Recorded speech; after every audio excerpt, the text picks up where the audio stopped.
Bienvenue dans cette capsule tactique dédiée au placement des objectifs à Epic Armageddon. Honnêtement, même si on a rarement perdu dès le déploiement, il faut vraiment avoir en tête qu'un mauvais placement des objectifs va généralement grandement nuire aux chances de victoire. Dans beaucoup de cas, dans beaucoup de mes défaites ou de mes victoires, la conclusion c'était « Ah, j'avais bien ou j'avais mal placé mes objectifs » ou alors mon adversaire avait bien ou avait mal placé ses objectifs. Et très souvent, les parties se jouent sur ce moment crucial, le placement des objectifs. Ce qu'il faut vraiment avoir en tête, c'est que lorsque l'on place ses objectifs, il faut prendre en compte la force de son armée, la force de l'armée adverse, les éléments de décor sur la table. Alors, que l'on ait une valeur de stratégie plus élevée ou plus faible que l'adversaire, on va devoir prendre une première décision qui va être le placement du blitz, le placement de notre base, l'objectif le plus précieux. Encore une fois, selon vos capacités ou les capacités de votre adversaire, vous allez devoir faire un certain nombre de choix. Je ne parlerai pas ici du déploiement en coin, qui est vraiment très spécifique et qui fera l'objet d'une capsule tactique dédiée.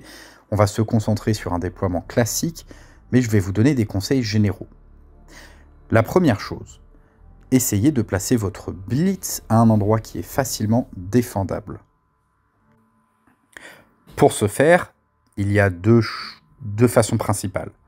La première, vous placez votre objectif près d'un élément de décor dans lequel vos troupes vont pouvoir se défendre efficacement et être difficiles à attaquer. Si vous avez par exemple une belle ruine ou un beau bâtiment et que vous jouez garde impériale, c'est quand même un endroit qui sera à privilégier pour le placement de votre blitz. Une autre solution consiste à mettre votre blitz loin de l'adversaire, donc à un endroit qui va être difficile à atteindre. À noter que cela est plus facile lorsque vous êtes le joueur avec la stratégie la plus basse.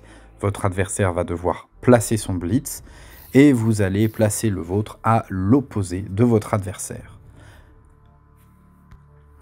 Gardez toutefois en tête votre stratégie globale. Placer son blitz trop loin de l'adversaire lorsque l'on a une mobilité inférieure peut être une mauvaise idée.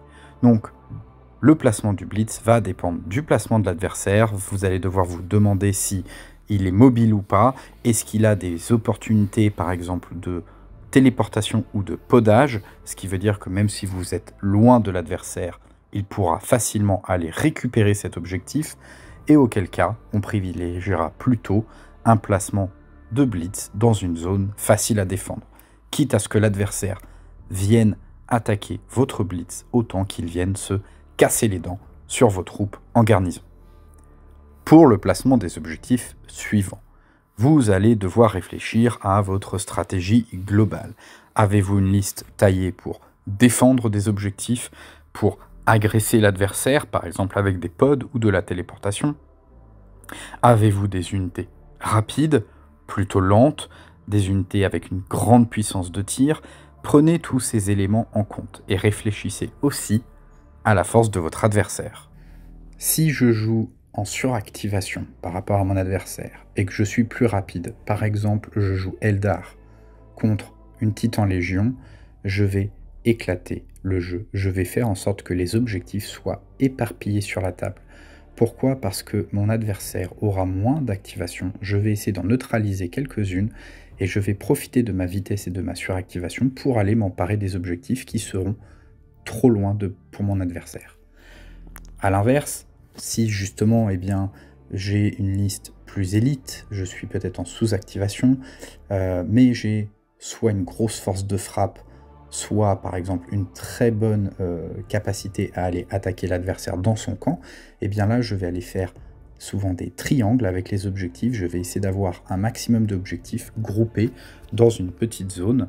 Donc ça peut être un triangle fait au niveau du blitz adverse ou au niveau du centre de la table ou d'une partie de la table, en essayant d'avoir 3 objectifs à 30 cm les uns des autres pour concentrer les combats dans une zone précise et du coup peut-être moins souffrir de ma sous-activation.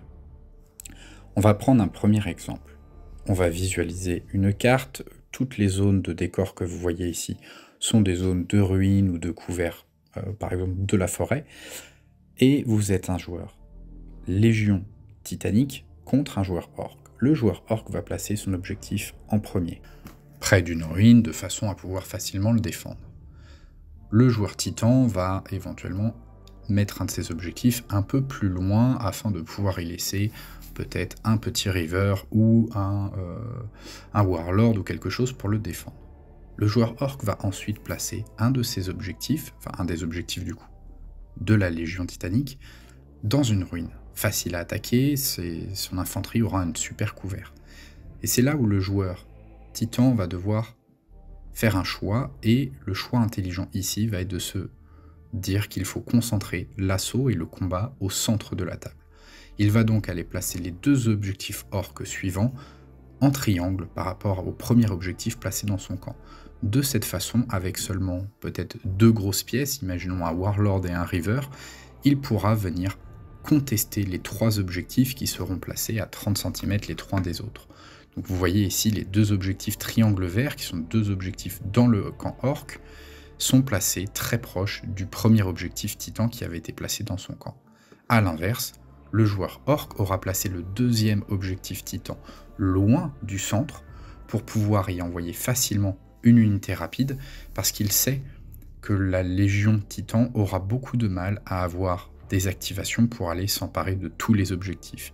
Donc l'orc, ce faisant, va pouvoir quand même concentrer ses forces au centre de la table, là où il y aura le plus gros des combats, et envoyer peut-être une unité de moto s'emparer de l'objectif le plus loin, ou peut-être aller tenter un vol de blitz. On visualise maintenant un deuxième cas. Un joueur garde impériale qui sera ici en rouge contre un joueur tyrannide qui sera ici en vert. Le joueur garde impériale va placer son objectif pas très loin d'une ruine, un endroit facile à défendre pour son infanterie. A l'inverse, le joueur tyrannide va placer son objectif dans une ligne droite face à l'objectif de la garde impériale, mais en s'assurant d'avoir découvert sur le chemin. Le garde impérial, bien soucieux de vouloir exploiter sa puissance de feu, va placer un objectif tyrannide dans une diagonale que l'on voit ici sur la carte, diagonale dans laquelle il n'y a pas d'objectif. Donc une unité de 10 Lehman Russ pourra avoir un bel angle de tir. Le tyrannide ripostera en plaçant un premier objectif, pas trop loin du centre, dans une zone de ruine, afin de pouvoir peut-être faire courir une de ces unités tyrannides, imaginons un titan hiérophante, à couvert, mais pour aller s'emparer de cet objectif. Les tyrannides ici ayant des pods, l'objectif va être de placer le troisième objectif en triangle de nouveau par rapport au blitz et à l'objectif déjà placé. De cette façon, il pourra faire arriver son ou ses pods dans cette zone centrale, donc entre les trois objectifs de la garde, dévier dans la direction qui l'intéressera, et normalement il sera à peu près sûr de toucher quelque chose. Il y aura aussi la possibilité d'aller carrément dévier derrière la zone de ruine afin de tenter un vol de blitz, par exemple autour d'eux. A l'inverse, le joueur garde impérial aura peut-être tendance à placer le dernier objectif loin des zones de combat afin justement d'éviter que toutes les forces tyrannides soient trop centrées au même endroit. Imaginons un duel Black Legion contre Eldar, la Black Legion en noir. La Black Legion a gagné le jet de strat et va placer son blitz dans une zone de la table, pas forcément près des couverts parce que la Black Legion en a moins besoin que l'Eldar. L'Eldar ripostera en venant placer son objectif blitz derrière une zone de ruine, facile à défendre même pour une petite escouade de guerriers Eldar. La Black Legion ripostera en venant placer un premier objectif pas très loin du blitz. La Black Legion ici a une liste un peu typée avec des pods, des Terminators du chaos en pod, un grand classique, et va donc vouloir concentrer les objectifs Eldar afin de pouvoir avoir un assaut et un assaut orbital qui sera le plus violent possible. L'Eldar, voyant cette stratégie arriver, va aller éclater le jeu en plaçant un premier objectif complètement à l'opposé de la table, de façon à ce que tous les objectifs ne soient pas centrés au même endroit. L'Eldar étant plus rapide, a souvent une suractivation et donc a intérêt à éclater un peu le jeu. Donc on va dire un premier objectif tout à droite. La Black Legion, pas de surprise, place le dernier objectif en triangle par rapport aux deux autres, 30 cm, vraiment, les pods pourront arriver en plein milieu, c'est visible à 45 km, mais très compliqué quand même à contrer pour l'Eldar. L'Eldar mettra un dernier objectif de la Black Legion, pas trop loin d'un de ses propres objectifs, afin de pouvoir bénéficier de la règle portail et pouvoir facilement, peut-être autour d'eux, envoyer une unité pour s'emparer d'un de ses objectifs. Donc l'Eldar, ici, est dans une situation qui peut être un peu compliquée, va devoir attendre l'arrivée du pod adverse, mais en tout cas, pourra normalement bénéficier de sa rapidité et de sa suractivation pour venir prendre le contrôle de la table. Voilà la fin de mes conseils généraux.